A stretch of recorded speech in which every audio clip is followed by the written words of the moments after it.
वा वा वा सत्यजित मुदोळकर लय आनंदाची बातमी दिलेली आहे. बाप होणार. कानाला लय ऐकून गोड वाटलेलं आहे. हा आणि मग बरोबर सत्या, मी वेगळ्याच कामासाठी तुझ्याकडे आलो होतो. बोल. त्या दादा होळकरच्या बायकोबद्दल काही कळलं का तुला?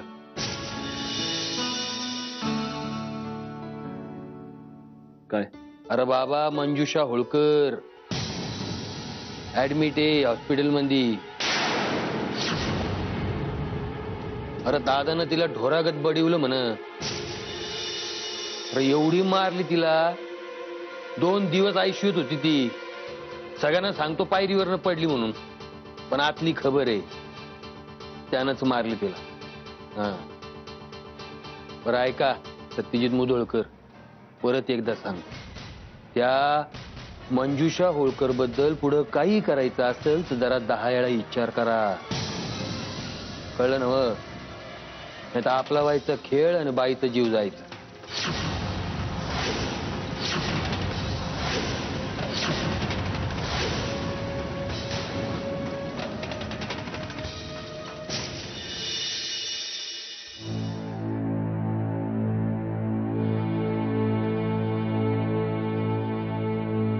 प्रिया,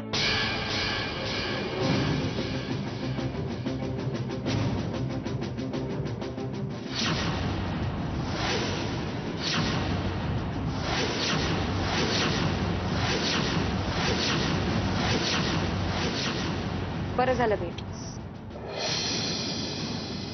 नाही म्हणजे ही साडी कशी दिसते ते विचारायचं होतं तुला.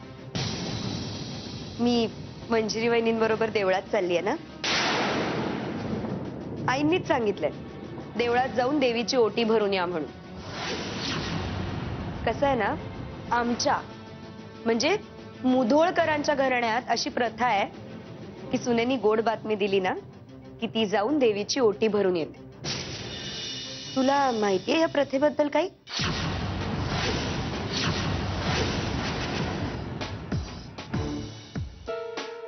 मुधोळकरांची सून नाहीयेस ना तू, तुला कसं माहिती असेल? मी पण ना वेडीच आहे. विचारून विचारून विचारलं कुणाला तर प्रियाला. आणि उद्या समजा असलीच तर तुला थोडी ना देणार आहेत देवीची ओटी भरायला. उलट लोक तोंडात शेणच घालतील तुझ्या. हे बस झालं आता, खूप बोललीस तू.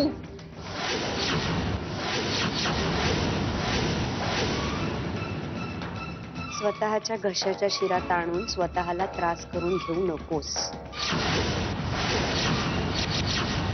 आणि काहीही उपयोग होणार नाहीये.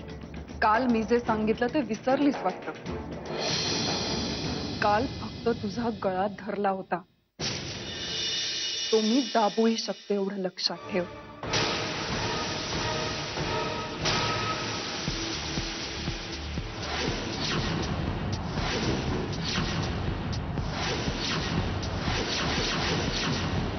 प्रिया डार्लिंग, काल जे काही झालं ते मीही विसरली नाहीये आणि तूही विसरू नकोस.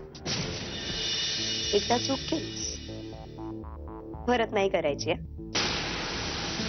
आणि बरंच झालं तूच काल मला आठवण करून दिलीस की मी गोव्याच्या गल्ली बोळातल्या गटारात वाढलेली मुलगी. नाहीतर मी उगाच इतके दिवस सभ्यपणे वागत होते तुझ्याशी. आता ह्याच्या पुढे जर असल्या चुका केल्यास ना तर हेच गोव्याच्या गटारातलं पाणी महागात पडेल तुला. आणि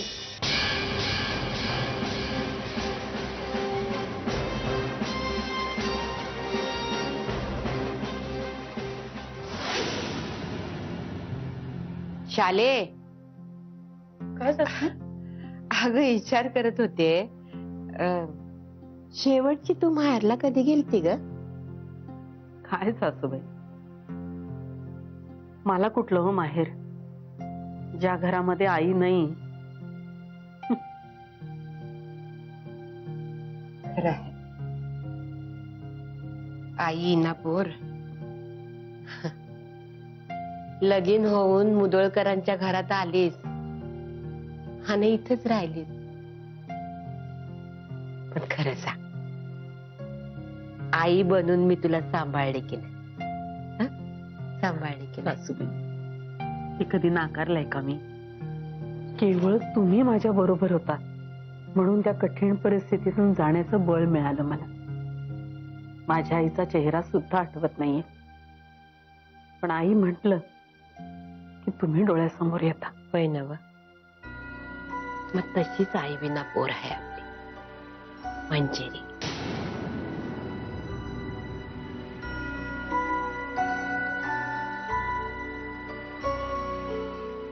आता तिला आईच्या मायेची गरज आहे. तिचं दुःख काय असेल हे माझ्यापेक्षा तुला जास्त कळलं पाहिजे. हे बघ, यो राग, यो दुरावा हे समजा क्षणभराचं असते ग. आयुष्यभराची असते ती माया. तेव्हा अशा नाजूक परिस्थितीत तिच्या डोसक्यावर मायेनं हात ठेव. तिची सासू बनू नगस, आई बन.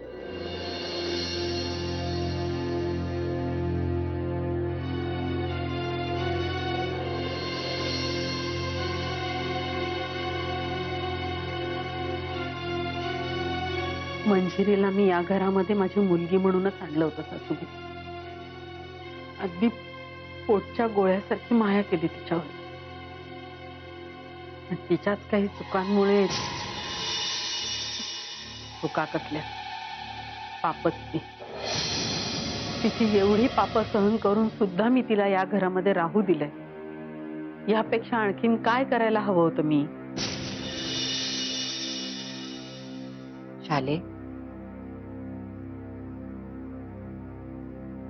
अगं पाप काय पुण्य काय हे समजा त्यो ठरवत असतोय ग. आपण कोण ठरवणार आहे? हे बघ, अशा परिस्थितीत तुझ्या मनाला जे काय वाटल, जे पटल ते कर. बघ, आपल्या घरात गोकुळ नांदायला लागल.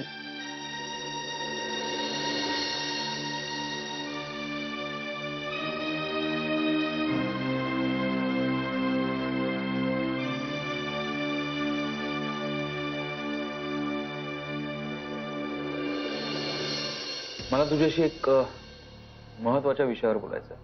बोल ना. पण तू जर मंजिरीबद्दल काही बोलणार असशील तर मी तुला आधीच सांगतो, डिवोर्स पेपर्सवर आमच्या दोघांच्याही सह्या झालेल्या आहेत.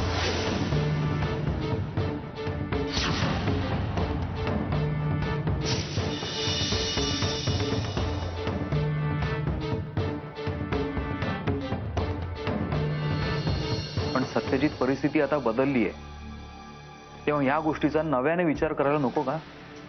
तो विचार तर मी काल रात्रीपासून करतोय. एनिवे, तुला काहीतरी कामाचं बोलायचं होतं, बोल. दादा होळकर,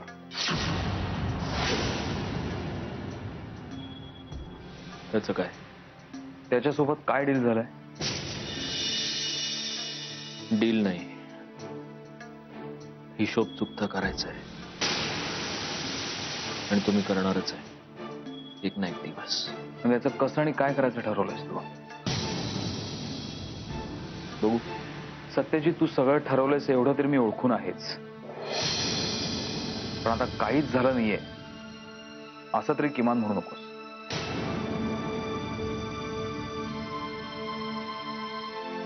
व्यंग तुला सांगायला हरकत नाही.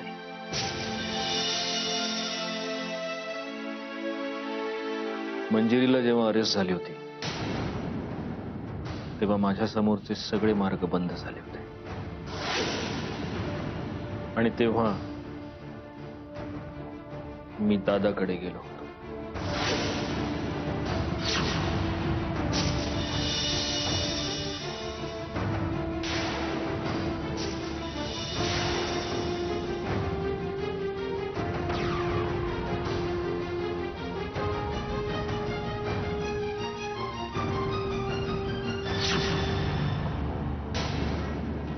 एक दिवस त्या कुत्र्याला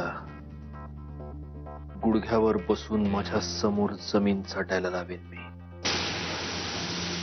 एक दिवस.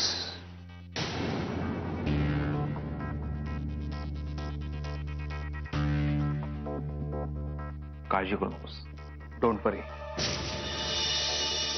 मी आहे तुझ्यासोबत.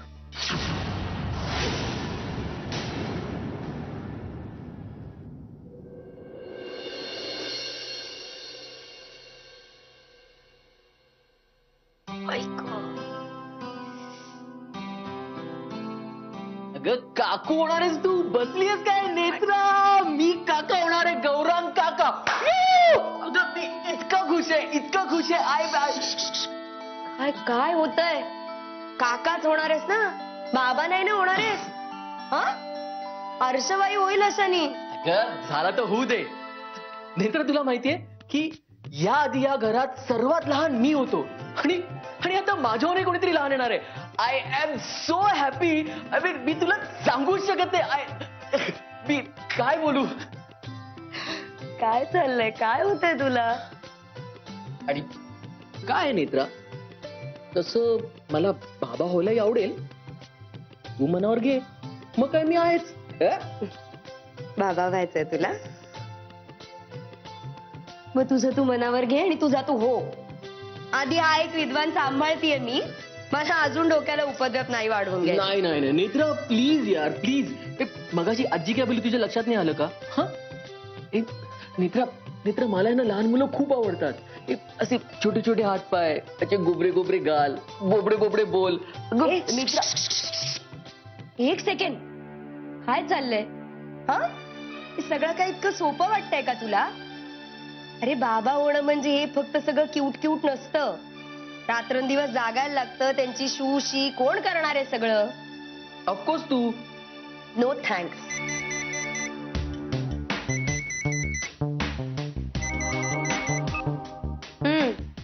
जय तांबडे बाबा.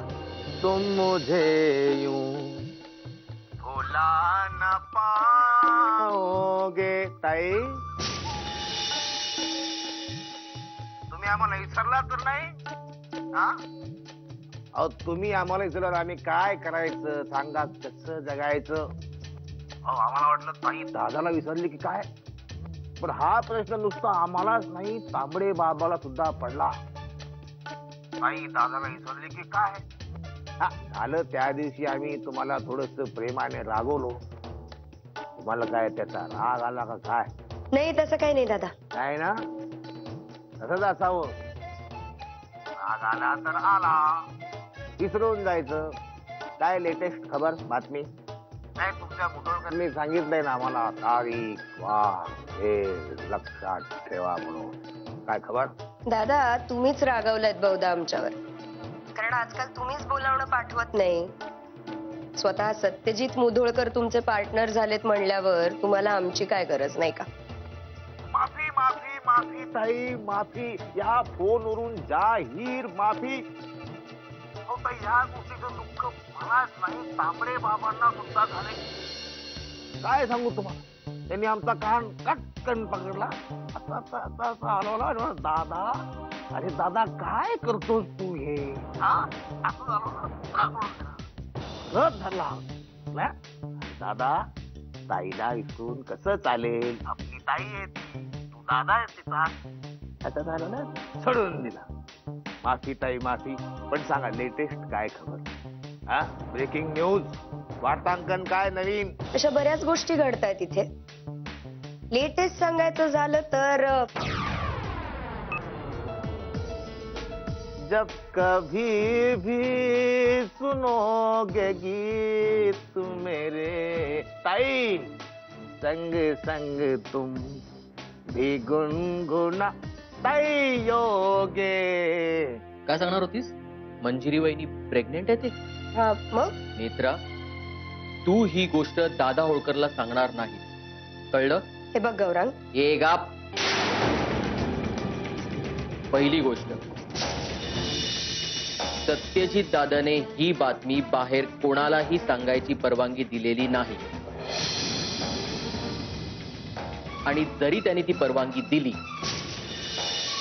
तरी ही गोष्ट तू दादा होळकरला सांगणार नाही.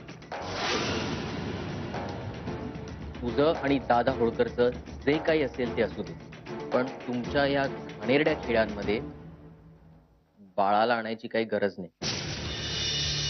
कळलं?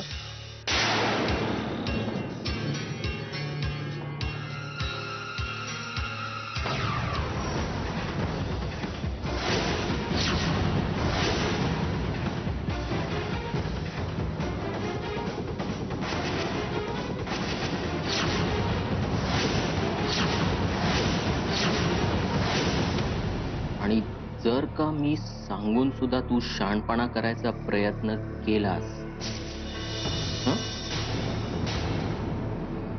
तर माझं कधी न बघितलेलं रूप तुला दाखवावं लागेल.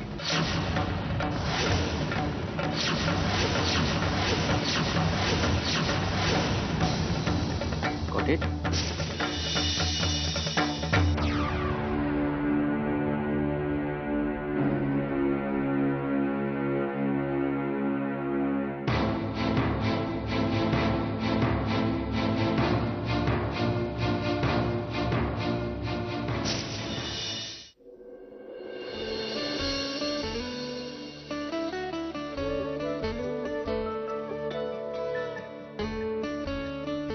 अहो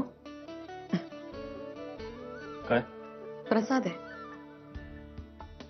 ते आपल्या घराण्याची परंपरा आहे म्हणून देवीची ओटी भरायला गेले होते. घ्या ना. आपल्या दोघांसाठी दिलाय, म्हणजे आपल्या बाळासाठी.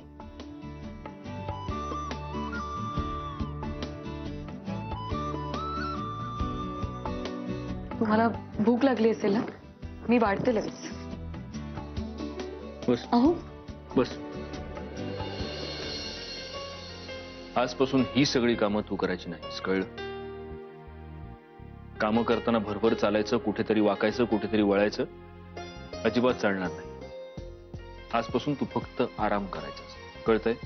अहो हो, पण हे सगळं करून मला वाद नकोय. मी सांगायचं काम केलंय, तू ऐकायचं काम कर. आणि हो, मला खूप भूक लागली, पण माझं जेवण मी वाढून घेईन.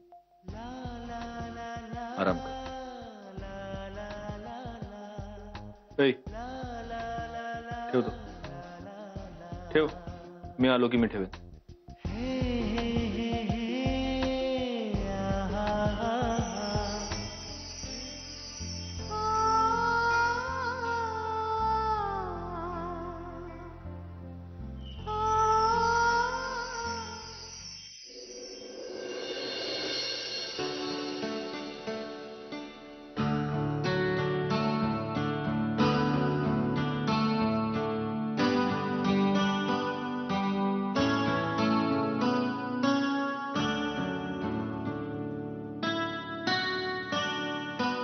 हाय.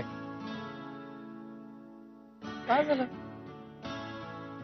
असा इकडे एकटाच बसलास, काही टेन्शन आहे का? प्रिया, मी फक्त टेन्शन असलं कीच इथे येऊन बसतो का? इनफॅक्ट मी खूप आनंदात आहे सध्या. ऑफकोर्स खुश असणारच ना. आणि तुला आनंदात बघून मी पण खूप खुश आहे. प्रिया, बाप होण्याचं फिलिंग मी शब्दात नाही सांगू शकत तुला. आणि तेही असं अचानक, अनपेक्षित. एका नको असलेल्या नात्यातून तू बाप होणार आहेस, बरोबर आहे? म्हणजे अचानक असा अनपेक्षित असताना आनंद मिळाल्यावर, राईट? म्हणजे सत्यजित, सगळ्यांसमोर जरी तू खूप खुश असल्याचं नाटक करत असलास तरी मला तू खरं सांगू शकतोस. तुला खरंच मनापासून असं वाटतं? तुझी खात्री आहे, म्हणजे अगदी 100% खात्री आहे की हे होणारं मूल तुझंच आहे?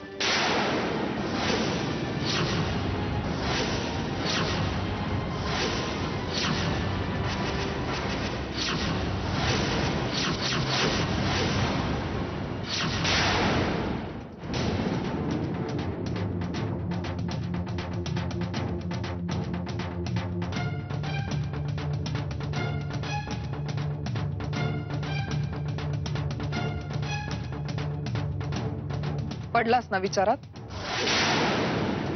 हे असे प्रश्न उगाच पडत नाहीत सत्यजी. तुझ्याही मनात आला असेल हा प्रश्न. मग जाऊन विचारलास बायकोला?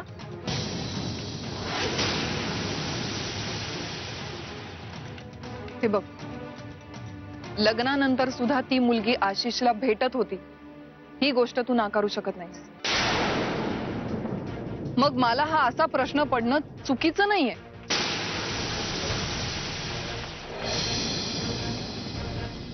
मलाच काय, इतर कोणालाही हा प्रश्न पडल्याशिवाय राहणार नाही. सत्यजित, तू एका विश्वासघातकी मुलीच्या जाळ्यात अडकत चाललायस आणि ती मुलगी तिचे नवीन नवीन डाव खेळते आणि यशस्वी सुद्धा होते. आणि तू मात्र आणखीन आणखीन कमकुवत होत चाललायस. ही गोष्ट तुझ्या लक्षात येत नाही. एका व्यभिचारी मुलीच्या पापाची जबाबदारी तू स्वतः अंगावर ओढवून घेतलीयस.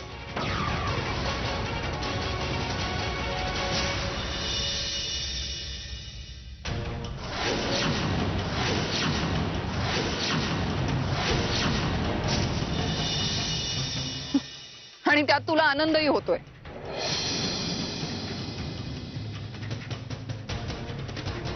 कोणाला फसवतोयस तू? जगाला, घरच्यांना, मला की स्वतःला? तूच विचार कर. तू आणि मंजिरी एकत्र येऊन कितीतरी महिने लोटलेत. मग आता हे मूल तुझं असणं कसं शक्य आहे?